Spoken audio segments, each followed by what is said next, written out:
Well, welcome back. The media has completely lost their minds when it comes to ICE, and maybe the one whose brain is falling out onto the floor the most is John Oliver. If ICE can show up and bother some guys at their roofing job, then bystanders should be able to bother ICE at their state-sanctioned kidnapping job. It is only fair. Encouraging popping tires of ICE vehicles and bothering ICE agents. And if that's not bad enough, look at this cartoon from the Salt Lake Tribune depicting ICE agents attacking the Statue of Liberty. Now, when it comes to Democrats, it's quite rich when they try to point fingers at Republicans for doing what they themselves do. Take California Governor Gavin Newsom.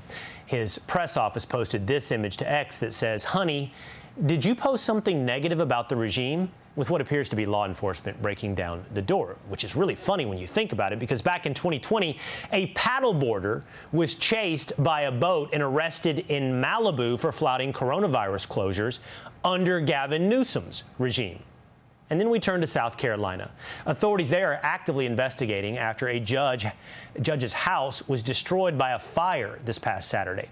Now take a look at this headline from Time, already pinning the blame on the right. Investigation ongoing after House of South Carolina judge criticized by Trump administration burns down.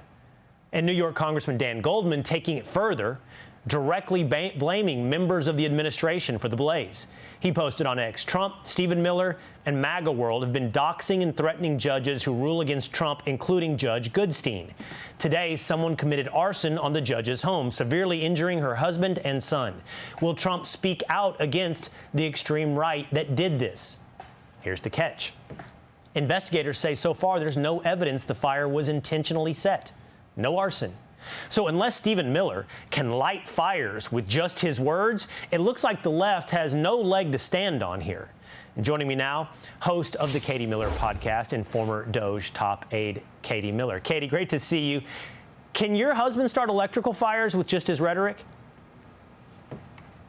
He can't start them with his rhetoric. I mean, he sure can light a fire under the base of the Republican Party. But in terms of starting real fires, no. And again, watching over the weekend, as we knew this was a home renovation electrical fire, but yet watching the left consistently spin up these false narratives to try to just do anything they can to undercut the success of President Trump and his administration is despicable. They know their policies are losing from across the spectrum, whether that be their support for open borders, cashless bail, murderers on the streets of D.C. and going against the National Guard and making D.C. safe again. These are the policies that the American public are overwhelmingly rejecting, and all they can do is resort to personal attacks on the right, so that way they feel like they're winning something when they're consistently losing. And again, what is doxing law enforcement officials? Because that's what the left is doing by calling out judges and their bad rulings that overstep clearly the bounds. That is not doxing officials, that's holding them accountable. And there is quite the difference between what they're doing with ICE officers by putting their addresses public and going after their family members, shooting them in Dallas, Texas. That is a quite different perspective and a quite different outcome, as I'm sure you can attest to, Will. Yeah, and a quite different outcome to your point of we haven't seen in this judge's house in South Carolina is not an example of rhetoric on the right causing actual violence. What we can point out is that rhetoric on the left has resulted in at least 2 incidences in the past couple of weeks where someone was killed at an ICE facility in Dallas or with Charlie Kirk. Unfortunately, though, by the way, Katie, your husband can't be everywhere like he was on CNN shooting down these ridiculous assertions and these ridiculous questions. So that leaves guys like John Oliver sort of capable of doing it without any real rebuttal. Or AOC, who said this about Stephen during her Sunday live stream. Watch. Stephen Miller is a clown. I've never seen that guy in real life, but he looks like he's like 4'10", and he looks like he is angry about the fact that he's 4'10", and he looks like he is so mad that he is 4'10", that he's taking that anger out at any other population possible. Like, laugh at them. Laugh at them.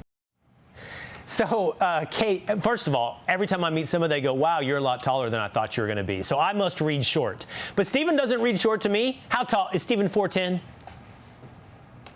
He's 5'10", but she's nothing but a sad, petty, childless adult bemoaning the rich while flying on private planes.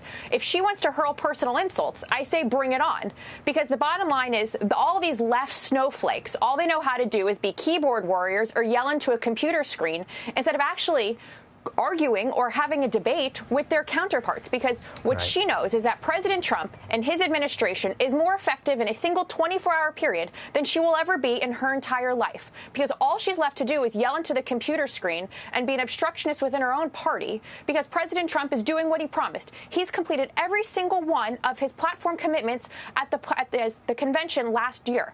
That is more than she can say about her entire time in Congress or her entire life.